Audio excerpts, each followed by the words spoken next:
सबको जय मसीह की। आज के दैनिक मनन में आप सबका स्वागत है।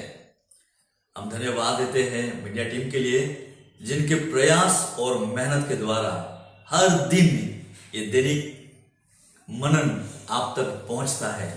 सारी महिमा प्रभु यीशु को मिलने पाए, आमेन। प्रियो, आज का संडे और आज का दिन बहुत ही एक खास दिन है, क्योंकि कई कलीसियाओं में, कई जगह पर, मसीह समाज में आज पाम संडे के रूप में आज का दिन सेलिब्रेट कर रहे हैं। कई लोग अपने कलीसिया में, चर्च बिल्डिंग में खजूरी की डाली से पूरे भवन को सजाते हैं।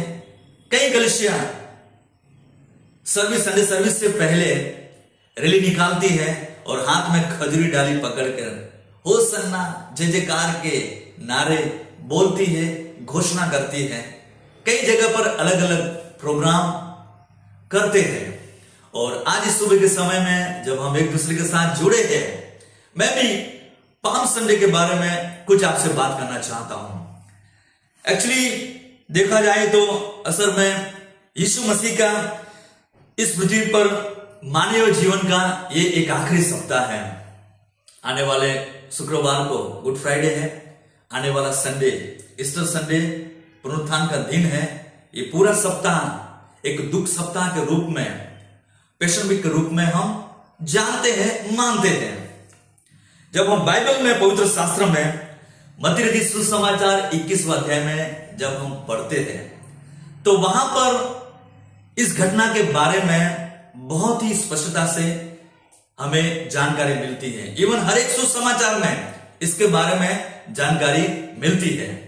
प्रियो, जब मत्ती 21 अध्याय में जब हम आते हैं, तो वहां पर इस घटना में कई सारी बातें हमें जानने के लिए मिलती है। जैसे कि यीशु मसीह गधे के ऊपर बैठकर यरूशलेम में प्रवेश करते हैं। कई लोग अपने कपड़े रास्ते में बिछाकर स्वागत करते हैं। कई लोग भीड़ हाथ में खजूर की डाली पकड़कर एक होसन्ना, एक जय जयकार के नारे बोलते हैं। इस घटना में ये सारी बातें हमें देखने के लिए मिलती हैं। आज इस सुबह के समय में इस घटना में जो लोग हैं, उनका प्रतिक्रिया, उनका रिएक्शन क्या था, उसके बारे में हम सीखेंगे। सबसे पहले हमें समझना है कि इस घटना का मुख्य व्यक्ति यीशु मसीह है। ये हमें समझना बहुत जरूरी है। उसको छोड़कर हम कोई भी दूसरी व्यक्ति को या दूसरे बातों को या किसी दूसरी वस्तु को हम हाईलाइट नहीं कर सकते। यीशु मसीह मुख्य और प्रथम व्यक्ति है। प्रियो, मत्ती 21:4 और 5 जब हम पढ़ते हैं, तो वहां पर इस प्रकार लिखा गया है, यह इसलिए हुआ कि जो वचन भविष्यवक्ता के द्वारा कहा गया था वह पूरा हो। बात, सिय्योन की बेटी से कहो, देख तेरा राजा तेरे पास आता है, वह नम्र है और गधे पर बैठा है, वरन लादों के बच्चे पर। मतलब है, देखिए, इस वचन के आधार पर लोगों के बीच में, भीड़ के सामने यीशु मसीह ने अपने आप को एक राजा के रूप में प्रकट किया। ये पहले पिछले अध्यायों में और कहीं हमें देखने के लिए नहीं मिलता, लेकिन यहां पर यीशु मसीह ने अपने आप को एक राजा के रूप में प्रकट कर दिया है। इवन जकरिया 9 और 9 में पहले से भविष्यवाणी, इस घटना के बारे में भविष्यवाणी हमें पता चलता है। जकरिया 9 और 9 जब पढ़ते हैं, हे सिय्योन बहुत ही मगन हो, हे यरूशलेम जय जयकार कर, क्योंकि तेरा राजा तेरे पास आएगा, वह धर्मी और उद्धार पाया हुआ है, वह दीन है और गधे पर, वरन गधी के बच्चे पर चढ़ा हुआ आएगा। देखिए, जो हमने मत्ती 21:4 और 5 में पढ़ा, वो एक पहले से भविष्यवाणी जकरिया 9 और 9 में हमें एक पढ़ने से हमें जानकारी मिलती है। प्रियो, इस वचन के आधार पर यीशु मसीह ने अपने आप को राजा के रूप में एक प्रकट कर दिया। राजा मतलब एक यरूशलेम के ऊपर राज करने वाला, संसार के ऊपर राज करने वाला, ये लेवल की बात नहीं है, उस तरीके की सोच नहीं है। यीशु एक विनम्र राजा, वह गधे पर सवार होकर आया, घोड़े पर नहीं, जो युद्ध का प्रतीक है। बल्कि शांति, नम्रता, विनम्रता का एक प्रतीक बनकर वो लोगों के बीच में वो आया। प्रियो, यह एक अलग तरह का एक राज्य है। यह एक आत्मिक राज्य है, वो समझना जरूरी है। यीशु का राज्य शक्ति और नियंत्रण बारे में नहीं बताता है, बल्कि शांति, उद्धार और प्रेम के बारे में बताता है। और वो हमारा उद्धार का राजा है, वो हमारा शांति का राजकुमार है। मैं आपको बताना चाहता हूं, इस पाप संडे के समय में मैं आपसे प्रोत्साहित करना चाहता हूं, यीशु मसीह जो शांति का राजा है, उद्धार का राजा है, आपके जीवन में, आपके घर में, आपके परिवार में उसको आमंत्रित कीजिए, उसको स्थान दीजिए, ताकि वो राजा आपके जीवन में आएगा, वो नियंत्रण करेगा, वो चलाएगा आपका जीवन में, आपके परिवार में खुशी और आनंद और उन्नति और कई सारी आशीष को आप देख पाएंगे। अगर आगे हम देखेंगे तो ये एक राजा शब्द जो है, राजा की जो बात है, वो आगे एक मजाक बनकर भी एक बैठ गया, मजाक के रूप में भी देखा जाता है। क्यों? जब गुड फ्राइडे के दिन जब यीशु मसीह को कलवरी क्रूस पर जब वो लटकाया गया, उस समय वो क्रूस के ऊपर एक बोर्ड लटकाया गया था, उसमें लिखा था यहूदियों का राजा। एक मजाक के रूप में भी उसको लोगों ने ले लिया, लोग समझ नहीं पाए। ये एक आत्मिक बात थी। प्रियो, यीशु मेरा राजा है, वो आपका राजा है, उसको हम स्थान देंगे, उसको नियंत्रण करने देंगे तो हम आगे बढ़ेंगे और हमारे जीवन की नैया, हमारी आत्मिक यात्रा एक सफल हो जाएगी और अंत तक हम टिके रहेंगे। आमीन। ये थी पहली बात। दूसरी बात, यूहन्ना 12 और 16 में जब हम पढ़ते हैं, चेलों के बारे में यहां पर लिखा गया है। चेलों का प्रतिक्रिया क्या है? उसके चेले ये बात पहले न समझे थे, परंतु जब यीशु की महिमा प्रकट हुई तो उनको स्मरण आया कि ये बातें उनके विषय में लिखी हुई थी, जो लोगों ने उससे इस प्रकार का व्यवहार किया था। देखिए, पहले न समझे थे, लेकिन बाद में उनको स्मरण आया, बाद में समझ गए। प्रियो, यीशु मसीह के साथ हम चलते हैं, यीशु मसीह के पीछे चलते हैं, यीशु मसीह की आराधना करते हैं, वचन पढ़ते हैं, संगति में जाते हैं, लेकिन कई बार हमारे मन में एक प्रश्न उठता है कि मेरे जीवन में क्या हो रहा है। कई बार एक कंफ्यूजन रहता है कि कई सारे प्रश्न हमारे मन में रहते हैं और हम अंदर ही अंदर सोचते हैं कि मेरे जीवन में क्या हो रहा है। मैं बताना चाहता हूं प्रियो, समझ समय और प्रकाशन के साथ एक आता है। परमेश्वर पर तब भी एक भरोसा रखिए जब चीजें समझ में न आए, प्रभु को पकड़ के रखिए। हमारा प्रभु विश्वास योग्य प्रभु है। वो प्रभु ने आपको चुना है, वो प्रभु ने आपको ठहराया है, वो प्रभु ने आपको अलग किया है। उसकी योजना एक दिन आपके जीवन में, आपके परिवार में, वो फिर आपके भविष्य को लेकर होगी, आपके परिवार को लेकर हो सकती है, आपके जीवन को लेकर हो सकती है, लेकिन एक दिन जरूर प्रभु की योजना प्रभु आपके जीवन में प्रकट करेगा। प्रभु में बने रहिए, प्रभु को पकड़े रखिए, प्रभु को थामे रखिए, प्रभु के साथ आपके जीवन की यात्रा आप चालू रखिए। आप बीच में गुम मत, खो मत जाइए, बीच में आप डाइवर्ट मत हो जाइए, लेकिन प्रभु को स्थिरता से आप पकड़ रखिए। प्रिय शिष्यों ने पूरी तरह से न समझते हुए यीशु मसीह का अनुसरण किया। यही है प्रियो, इसको बोलते हैं आज्ञाकारिता, यीशु मसीह को अनुसरण करना। प्रियो, यीशु मसीह के साथ रहेंगे, उसके साथ हम चलते रहेंगे, एक दिन उसकी योजना हमारे जीवन में प्रकट होगी और यहां पर चेलों के जीवन में भी प्रकट हुआ। प्रियो, मैं आपको बताना चाहता हूं, आप अकेले नहीं है, प्रभु आपके साथ है और आपका भविष्य, आपका परिवार, आपका आने वाले दिन में भी यीशु आपके साथ रहेगा। उसके साथ बने रहिए और उसकी योजना को आप जरूर जान पाओगे। जब हम पढ़ते हैं गधे के मालिक की प्रतिक्रिया, मरकुस 11:5 और 6 में जब हम पढ़ते हैं तो यहां पर लिखा गया है, उनमें से जो वहां खड़े थे कोई कहने लगे, यह क्या कर रहे हो? यीशु ने बोला था तुम जाओ गांव में और गधे को छोड़, जहां पर बंधा होगा मिलेगा उसको लेकर आओ। जब वो गए, छोड़ रहे थे तो पूछने लगे तुम ये क्या कर रहे हो? गधे के बच्चों को क्यों खोलते हो? जैसा ईश्वर ने कहा था वैसे उन्होंने उससे कह दिया, तब लोगों ने उन्हें जाने दिया। ईश्वर ने क्या कहा था? कोई पूछे तो बोलना प्रभु को उसकी जरूरत है। और जब ये शब्द बोला वो जाने दिया। प्रियो, मैं आपको बताना चाहता हूं, कभी कभी परमेश्वर हमसे हर बात की व्याख्या करने से पहले काम करने को कहते हैं। सच्चा विश्वास पहले एक आज्ञाकारिता में आता है। प्रियो, जब हम आज्ञाकारिता में जब हम आ जाएंगे, प्रभु हमारे लिए उपाय करेगा, प्रभु हमारे लिए रास्ता खोलेगा। जब आप यीशु का अनुसरण करते हैं तो आपको मुश्किल हालात में, प्रियो, वो आपको मुश्किल हालात में समझदारी और सही शब्द वो देगा। आपके जीवन में विपरीत परिस्थिति आएगी, उतार चढ़ाव आएंगे, लेकिन आप यीशु मसीह के आज्ञा पालन और उसको अनुसरण करेंगे। सही समय में सही समझदारी और सही शब्द प्रभु आपको मुंह में देगा।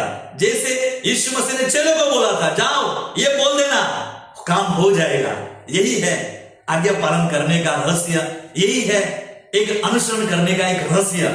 जब हम आज्ञा पालन करेंगे, अनुसरण करेंगे, प्रभु हमारे लिए रास्ता खोलेगा। प्रियो, मैं बताना चाहता हूं, इन दिनों में आपके जीवन में विपरीत परिस्थिति होगी, बहुत सारा उतार चढ़ाव होगा, विरोध होगा, जो भी परिस्थिति आपके सामने होगी, लेकिन परमेश्वर का मकसद हमेशा आपके जीवन में पूरा होगा। याद रखिए, प्रभु में बने रहिए, आज्ञाकारिता और अनुसरण में आप आगे बढ़िए, प्रभु आपको आगे बढ़ाएगा। यह था एक चेलों की एक प्रतिक्रिया। प्रियो, जब हम यीशु की आज्ञा मानते हैं, वे हमारे कामों को सही दिशा प्रभु हमें देता है। प्रियो, वे एक सही शब्द प्रभु हमारे मुंह में हमें देता है और अपने मकसद के लिए दरवाजे भी वो खोलता है। हालेलुया। प्रियो, प्रभु हमारे लिए दरवाजा खोल देगा जब इसकी आज्ञा पालन और उसके अनुसरण में हम रहेंगे तो। और जब हम आगे बढ़ते हैं, तीसरी बात, चौथी बात, भीड़ की प्रतिक्रिया। भीड़ की प्रतिक्रिया क्या थी? मरकुस 11:8 और 9 में जब हम पढ़ते हैं तो वहां पर लिखा गया है, तब बहुतों ने अपने कपड़े मार्ग में बिछाए, औरों ने खेतों में से डालियां काट काट कर फैला दी। जो उसके आगे आगे जाते और पीछे चलते आते थे, पुकार कर कहते जाते थे, होसन्ना, धन्य है वह जो प्रभु के नाम से आता है।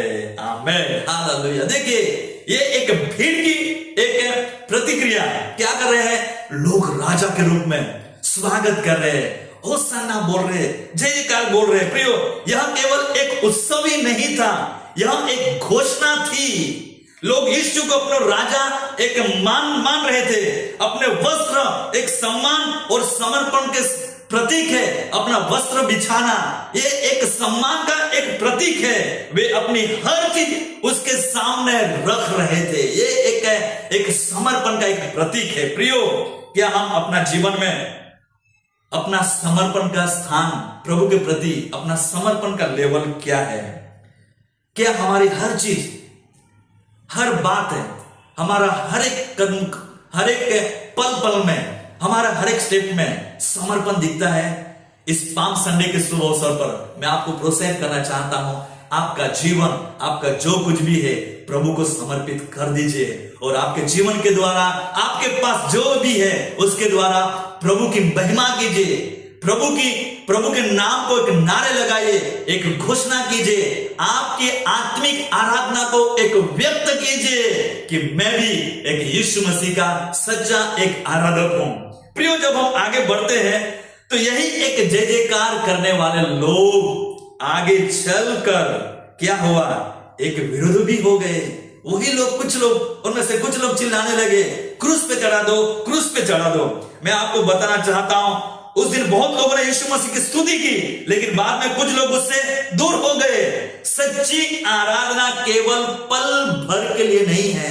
सच्ची आराधना सिर्फ संडे आराधना 2 घंटे के लिए नहीं है।